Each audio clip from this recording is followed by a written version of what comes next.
So, as you all know, recently there was a update that was excluded from the patch log until earlier this morning, and that's going to be where power 15 you only need 50%, at power 20 you need 75%.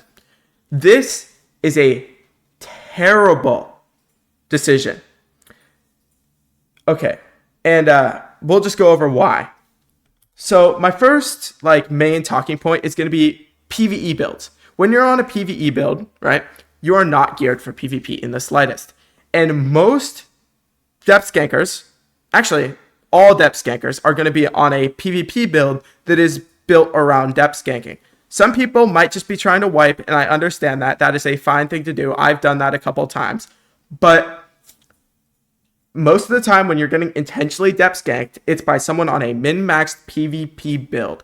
This is terrible because most of these builds can do 25% of your health in under 10 seconds, especially to a PvE build, most of which are geared around monster damage, killing monsters quickly, and having good monster resistance. So monster armor and DVM are the main things these builds are focused around. They're also focused around things like Relentless Flames, Tornado, and stuff that just isn't meant for PvP.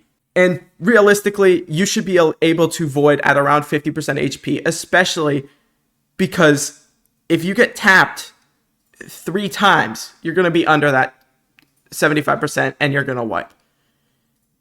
And that's just not good game design. My next talking point here is going to be power 20 min-maxed builds versus non-min-maxed builds. A power 20 build doesn't actually necessarily mean that your build's complete. A power 20 means that you have reached power 20, and this is pretty easy.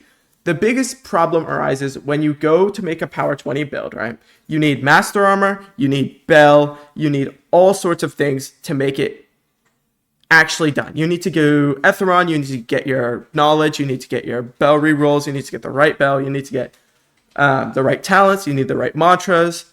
Let's just take my new Pyrokeeper build I made. It requires a lot of talents for me to do, which require Etheron, and I haven't done Etheron on it. If I get depth skank on it, I have 474 HP with no master armor. I'm going to die in 5 hits. Well, I'm not going to die in 5 hits, but I'm going to be underneath the requirement to void if I get hit 5 times. Whereas if I got hit 5 times before, I would still be able to void and then just go do layer 2, and that's not a problem. And realistically, you're just going to be fighting min-max PvP builds in the depths. If you're not on a min-max PvP build and you get jumped, you have a very low chance of survival, is what I'm trying to say here. Okay, and here's the biggest problem with this change. Assassinations. One moved stacked assassination with like a table flip or a strong left after assassination is gonna put you below 75% health. It's just how it is. And you can assassinate in combat too. So there's no limit. And if you have more than one person there, you're just dead. And there's nothing you can do about it. Now moving on, you actually have to remember that when you're getting depth skanked, a lot of the time, it's not just one person. There's more than one person. And if they have like judgment, any of number of things, if you just have 2 judgments and a railblade, you're going to put your person, your depth skanking below 75% HP in maybe 5 seconds. There's no way they're getting to the void if they get hit by any sort of powerful weapon crit plus any sort of powerful mantra. They're just going to not be able to void, and they just die. Okay, and this is going to be wrapping up the video here, is going to be track starring depth skanking builds. If you're going to be fighting a depth skanker, right, most of the time, you would expect that if you win, you would be able to wipe them. But at best, most of the time, you're just going to have them run away.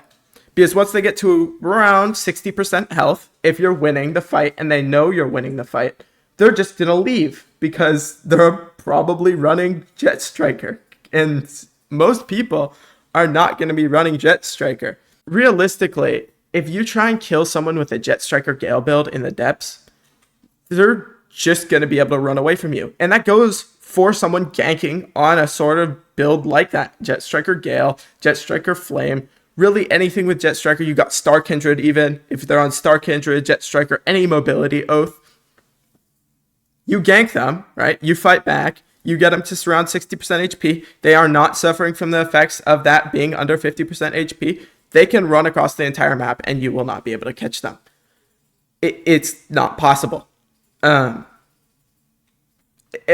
So that means it doesn't matter. Unless you're on a depth ganking build, ganking depth gankers, that's the only time it might matter. Because then you might be able to catch them.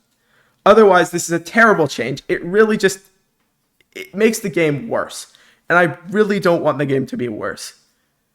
Anyways, I would love to hear your guys' comments on this. This was just sort of a ramble from me. I hate this change. I think it should be reverted.